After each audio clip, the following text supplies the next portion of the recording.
bụ mmanwụ Ojiriver na-aga na mọ Ijele si abụghị ugwu ọba onye na-aga ya Ijele ekene ime ụlọ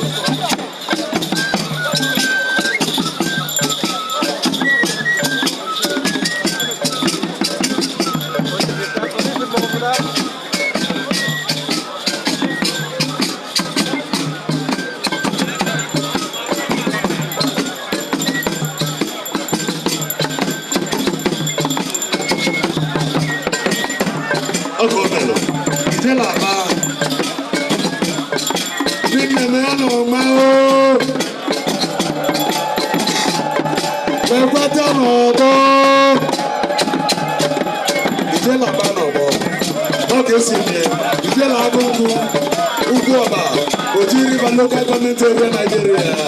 Onye ana mabo we na aga n'iru. Ogo omelu. Ijele mmanwụ ejejemba. Ogo ọba ada ijele n'iru. Okwe meji ego we na-asị anọ. Meji ego we na-emeli ede na-emeli ọmaka n'ọgbọ.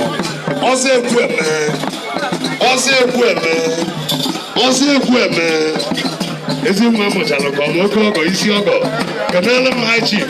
Honorable. Right Honorable. Ben Mwambo, isi ngedi, one na-akpụ niile, odogwu Chiemeleze n'ọtụtụ nwa dị anị. Anyị kenele